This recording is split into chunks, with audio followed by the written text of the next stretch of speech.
عسى أن يكونوا خيرا منهم ولا نساء من نساء ولا نساء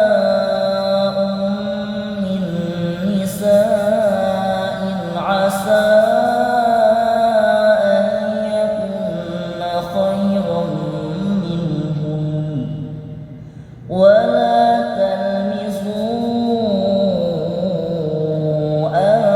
أنفسكم ولا تنابزوا بالألقاب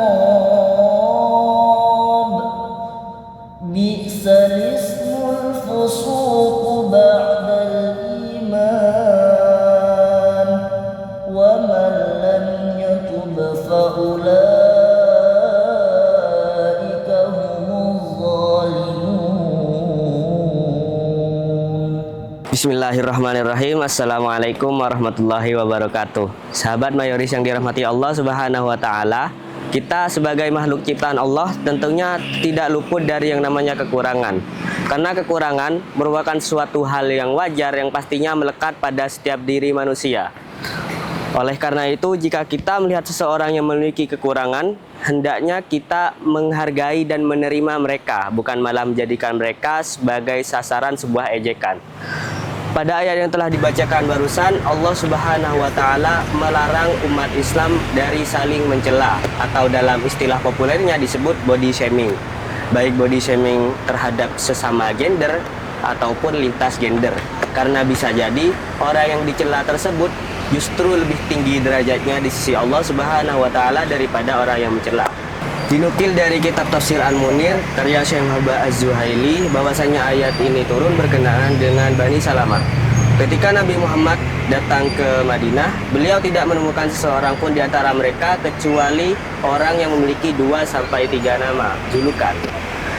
Kemudian tatkala Rasulullah Shallallahu Alaihi Wasallam memanggil seseorang di antara mereka dengan salah satu nama julukan tersebut, beliau langsung ditegur oleh seseorang dari Bani Salamah tersebut. Wahai Rasulullah, ia tidak suka dipanggil dengan nama itu. Oleh karena itu ayat ini turun sebagai teguran bagi umat Islam agar dapat saling menjaga perasaan sesama saudara. Mengejek dan meremehkan orang lain merupakan sebuah perbuatan zalim yang kerap kali tidak kita sadari. Kita sering menganggapnya hanya sekadar gurauan ataupun kebiasaan yang wajar dalam sebuah pergaulan.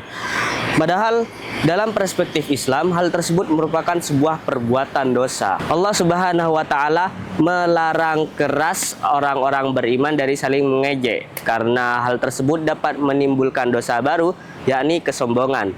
Sebagaimana hadis sahih dari Rasulullah Shallallahu alaihi wasallam yang berbunyi, an Rasulillah Shallallahu alaihi wasallam annahu qol al-kibaru batarul haqqi wa ghamasun nasi wa yurwa wa ghamatun nasi, yang artinya kesombongan itu adalah menolak kebenaran dan meremehkan manusia, dan juga dalam riwayat lain dan merendahkan manusia. Terlebih pada zaman modern seperti sekarang ini, body shaming dan semacamnya tak hanya terjadi secara langsung, akan tetapi juga dapat terjadi di media sosial. Kita seringkali melontarkan komentar yang dapat menyakiti perasaan orang lain. Padahal hal tersebut merupakan sebuah perbuatan dosa yang ironisnya hanya dianggap sebagai candaan belaka.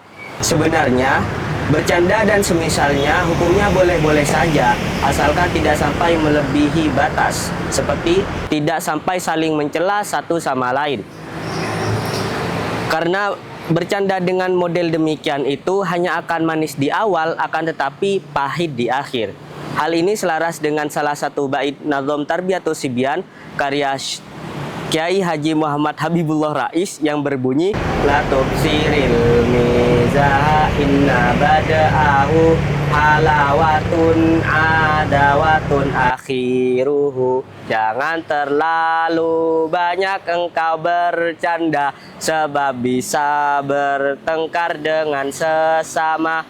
Sahabat majelis yang dirahmati Allah Subhanahu wa taala, kita sebagai muslim yang berintegritas hendaknya menghindari sikap saling mencela atau body shaming, karena hal tersebut dapat membawa dampak negatif baik bagi pelaku maupun korban. Bulan Ramadan pada kali ini kita jadikan sebagai golden time agar kita dapat berubah menjadi lebih baik lagi dan dapat menghindari sikap body shaming. Mungkin hanya itu saja yang dapat saya sampaikan. Mohon maaf bila ada kesalahan. Semoga kita mendapatkan ilmu yang manfaat, juga selamat di dunia dan akhirat. Amin amin ya rabbal alamin. Wassalamualaikum warahmatullahi wabarakatuh.